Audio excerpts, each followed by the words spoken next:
I'm Nancy Mitchell, and this is how my dream house became the centerpiece of the biggest family drama I've ever experienced. My husband Tom and I worked our butts off for years to afford our home. We're both corporate lawyers, not the fancy type you see in movies, but the kind that spend countless hours reviewing contracts and dealing with paperwork.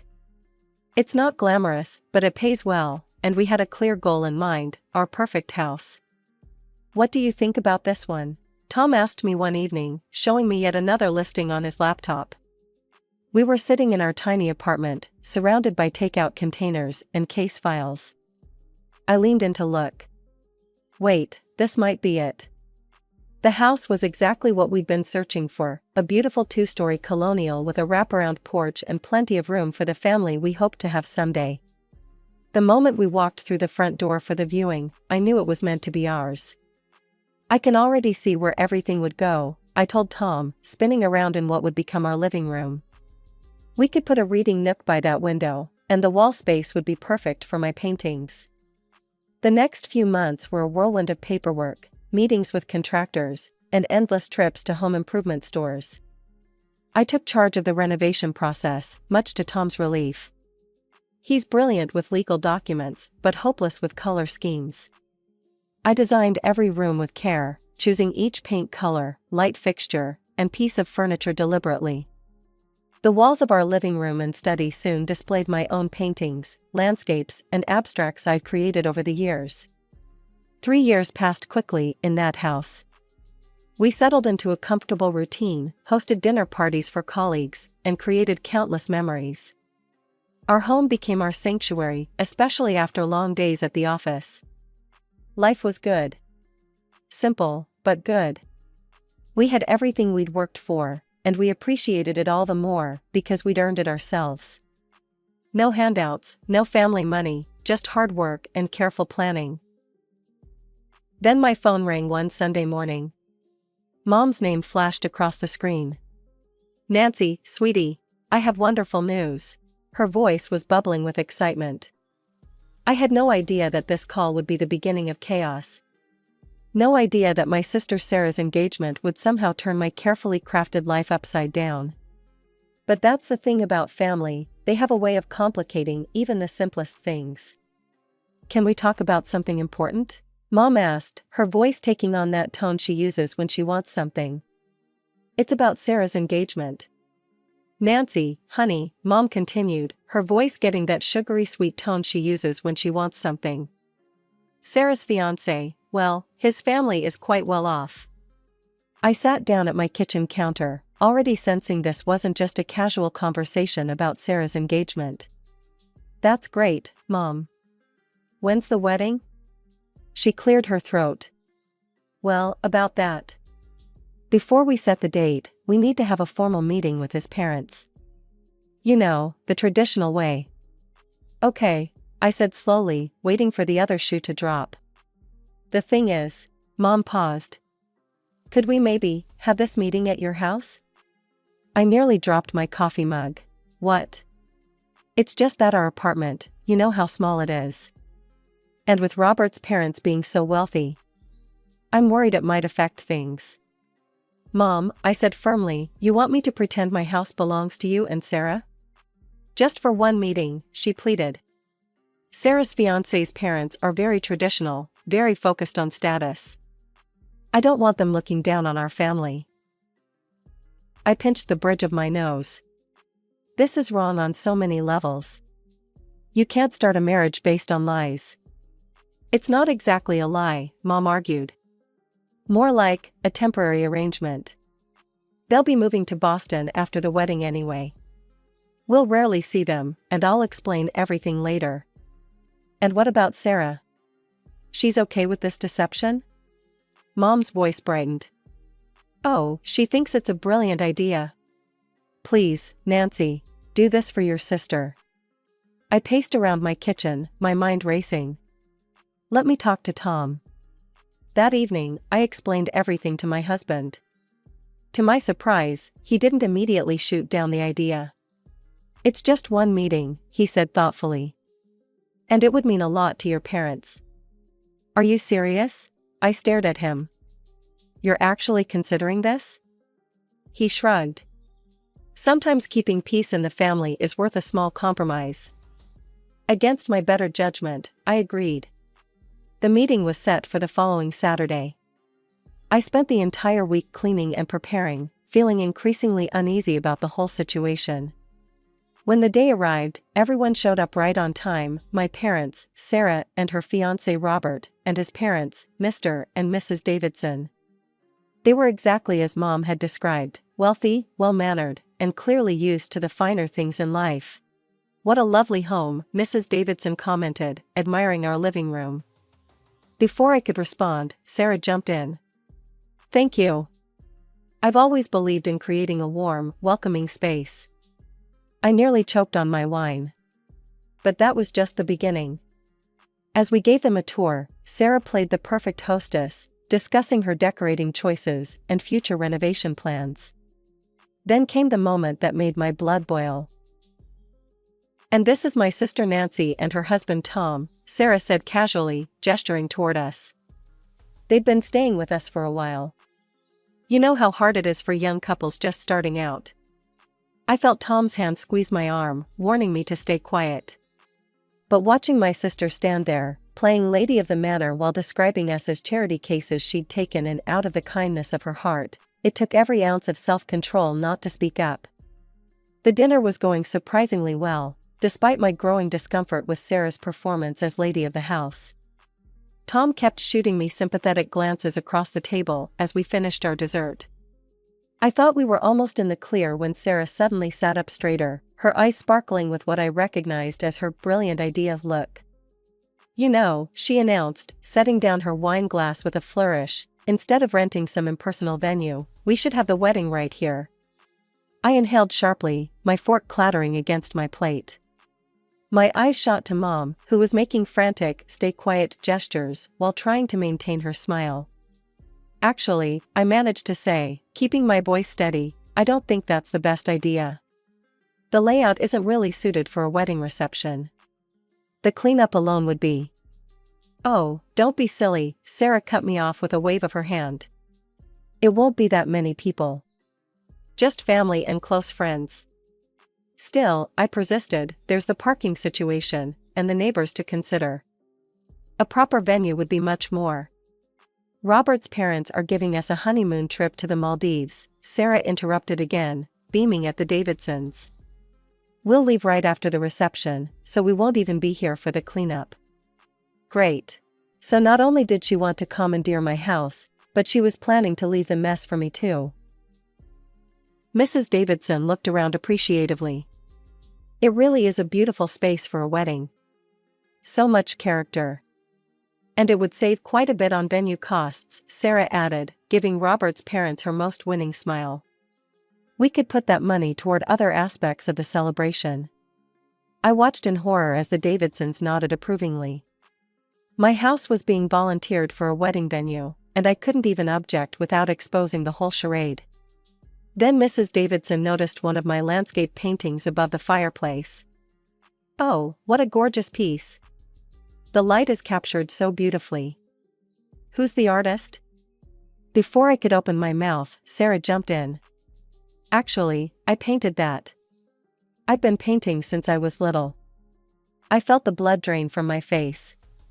That painting had taken me months to complete. It was from our trip to Maine last summer, a sunrise over the coast that I'd worked on meticulously to get just right. "You're so talented," Mrs. Davidson exclaimed. "Would you consider painting something for me?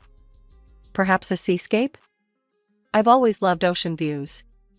"Of course," Sarah agreed enthusiastically. "Consider it my wedding gift to you. I'll have it ready before the big day."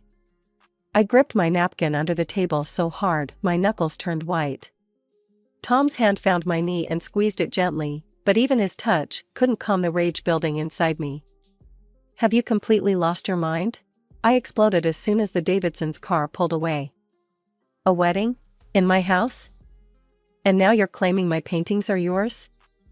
Sarah's bottom lip trembled in that practiced way she's perfected since childhood. "Nancy, please. It's just for one day. You heard them, they love the house. Because they think it's yours," I shot back. This whole thing has gone way too far. Mom stepped between us. Nancy, sweetie, try to understand. We can't afford to rent a proper venue, but we've already promised the Davidsons we'd contribute to the wedding. That's not my problem. I turned to Dad, hoping for support, but he just stood there looking uncomfortable. Please, Nancy, Sarah begged. It'll only be a few hours. Just family and close friends, I promise. Maybe 50 people, tops. I shook my head firmly. No, absolutely not. That's when Sarah changed tactics, turning to Tom with her best puppy dog eyes. Tom, you understand, don't you? You've always been like a brother to me. I watched in disbelief as my husband's resolve crumbled. Well, he said hesitantly, maybe it wouldn't be so bad. Just one afternoon. Tom, I couldn't believe what I was hearing. I'll make it up to you, he whispered, but the damage was done. Sarah's face lit up with triumph. Oh, and Nancy, don't forget about the seascape for Mrs. Davidson. That can be your wedding gift to me. I stood there, mouth agape, as she practically skipped out the door. Little did I know, this was just the beginning of Sarah's reign of terror. Over the next few weeks, she treated my house like her personal photo studio. Every day brought new social media posts, getting ready for my big day in my dream home, or can't wait to say I do in this gorgeous space. Then came the day before the wedding. I was working in my home office when the front door burst open. The decorating team is here, Sarah announced, leading in a woman laden with bags and boxes. Before I could protest, they were hammering nails into my carefully painted walls, draping gauzy fabric across my windows, and rearranging my furniture. Stop, I cried as they started hanging fairy lights from my vintage chandelier. You can't just. Oh, relax, Sarah rolled her eyes. I'll fix any damage after the wedding. Stop being so uptight. Uptight? I watched in horror as they pushed my antique reading chair into a corner to make room for what appeared to be a flower arch. This is my house. It's just for one day, Sarah said dismissively, directing the decorator to hang more tulle from my staircase. Everything needs to be perfect for the photos. Crash. The sound of shattering ceramic made my heart stop. The blue and white vase, a piece I'd found at an antique market in Providence, lay in pieces near the fireplace. Oops, Sarah said, barely glancing at the fragments. We'll get you a new one. That vase was one of a kind. My voice shook with anger. God, Nancy, it's just a stupid vase. Stop being so materialistic. Sarah rolled her eyes and then suddenly brightened. Oh, we need to prepare the bedroom. Before I could stop her, she was charging up the stairs. I followed, horrified, as she burst into my bedroom where Tom was still sleeping after his night shift. Up and at him, she chirped, yanking open the curtains. Tom jolted awake, confused and squinting. What's going on? Sarah tossed a package of new bedding at me. Here, put these on.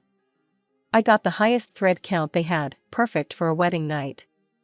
Wedding night? I sputtered. In our bedroom? Well, duh.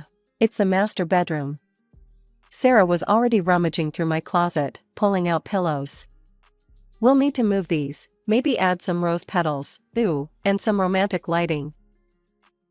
Where exactly do you expect us to sleep? I demanded. She shrugged, not even turning around. There's a Motel 6 off the highway. Or you could crash at Mom and Dad's. I looked at Tom, who was sitting up in bed, his guilt-ridden expression matching his bed head. This was all his fault for giving in to her demands. Sarah, he started, clearly trying to backpedal, maybe we should. Oh, she spun around suddenly. Nancy, where's the seascape? Mrs. Davidson asked about it yesterday. She's so excited to see it at the wedding. The absolute audacity of this woman. My sister. Standing in my bedroom, planning to kick us out of our own house, and now demanding artwork I never agreed to create. There is no seascape, I said coldly. And there never will be. Sarah's face froze. What do you mean? I mean I'm not painting anything. In fact, there won't be any wedding here tomorrow. You can't do that. Sarah's voice rose to a shriek. Watch me. This is my house, and I'm done with this charade. Sarah's face turned an alarming shade of red. She yanked her phone from her pocket and stabbed at the screen. Mom, she wailed into the phone. Nancy's ruining everything. She says we can't have the wedding here anymore. Nancy, are you there? Mom's voice crackled through Sarah's phone speaker. What's all this fuss about? The wedding's practically here. Just take a little trip to the mountains with Tom for the weekend. You two could use a romantic getaway. Something in my brain short-circuited. Wait, what do you mean, take a trip? Aren't we invited to the wedding? The silence on the other end was deafening. Well, Mom hesitated. It's a very intimate ceremony. We need to focus on impressing Robert's family, and... Are you telling me, I said slowly, my voice rising, that I'm not even invited to my sister's wedding? A wedding that's happening in my own house? Sarah rolled her eyes dramatically. Don't be so dramatic, Nancy. It's not like you're the most important person there. Robert's aunt is flying in from Switzerland, and his parents' friends are all very influential people. Your sister's right, Mom chimed in through the phone. We need to prioritize the guest list, and well, you understand, don't you? Tom, who had been quietly listening, suddenly stood up.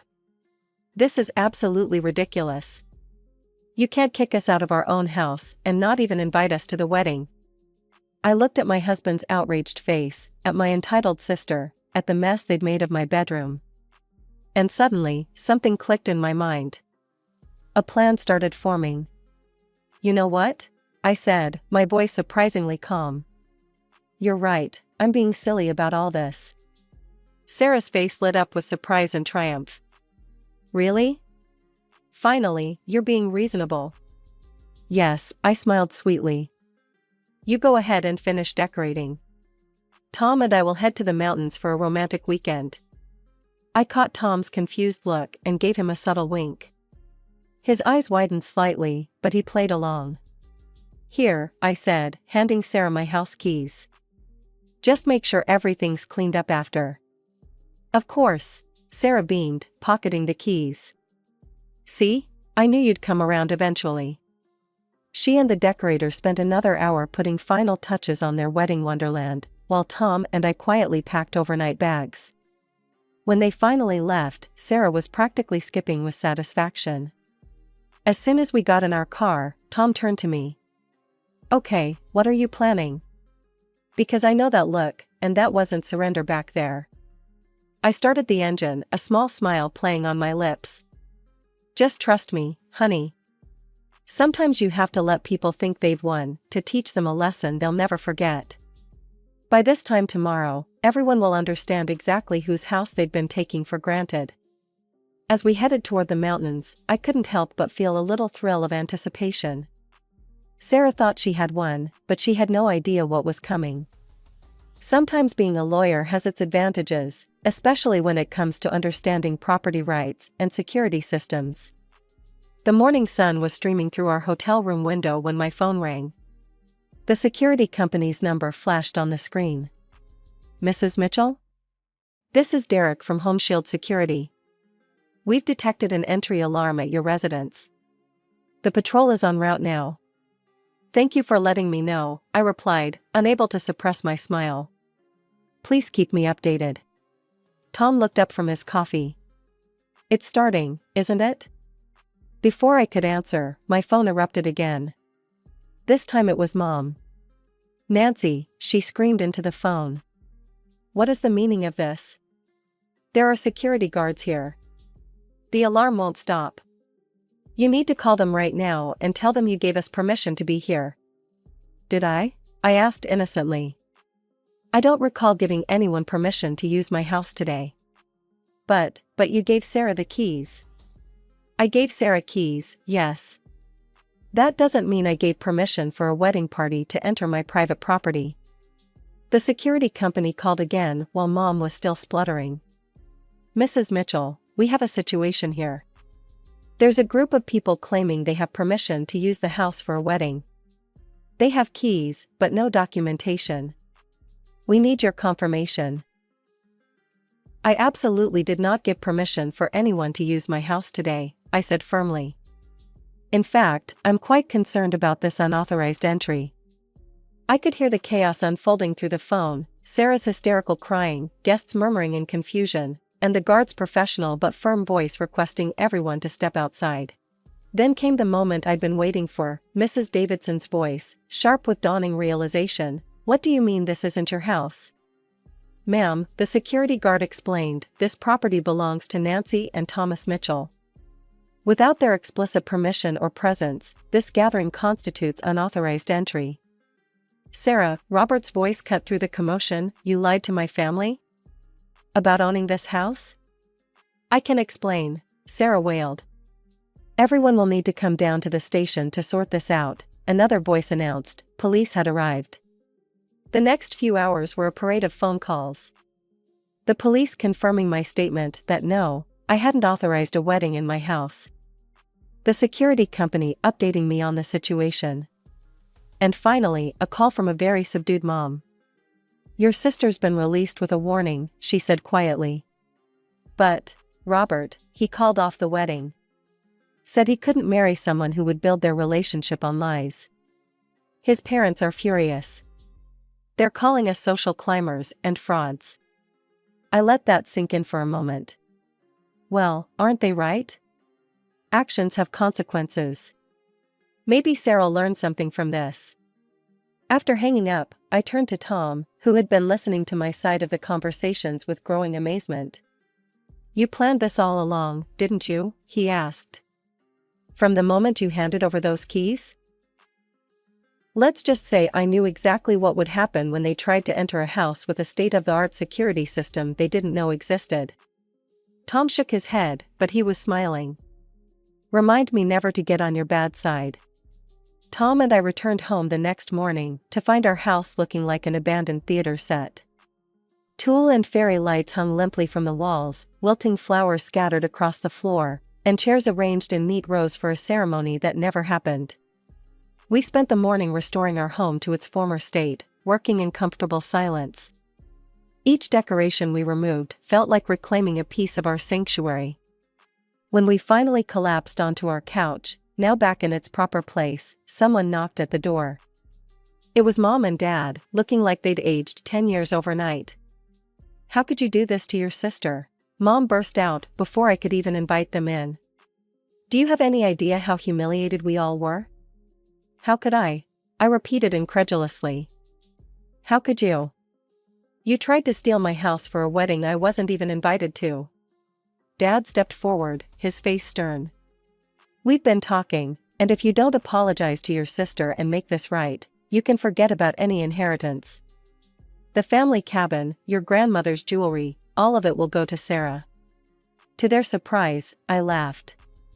A real, genuine laugh that felt like releasing years of pent-up frustration. Keep it, I said, gesturing around me.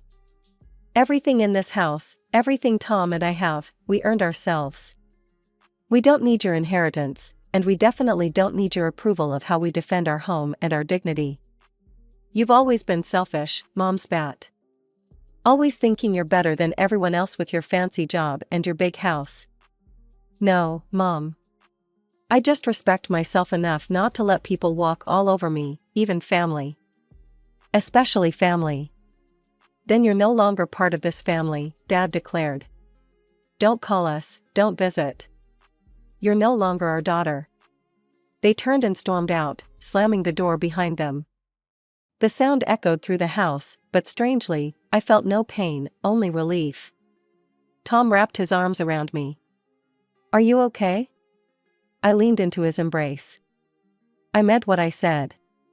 We built this life together, honestly, and through hard work. No deception, no using people, no shortcuts. Sarah might have lost a fiancé, Tom mused, but maybe she gained a valuable lesson. I hope so. You can't build happiness on lies, whether it's a marriage or a family relationship. It all comes crumbling down eventually. We stood there in our restored living room, surrounded by the life we'd built together. On the walls, my paintings, my real paintings, caught the afternoon light. The furniture was back where it belonged. Everything was in its right place. "You were right, you know," Tom said softly. "The most important thing in a family is mutual respect." I nodded, thinking about the true meaning of family, not the one you're born into, but the one you choose to build, based on love, trust, and respect.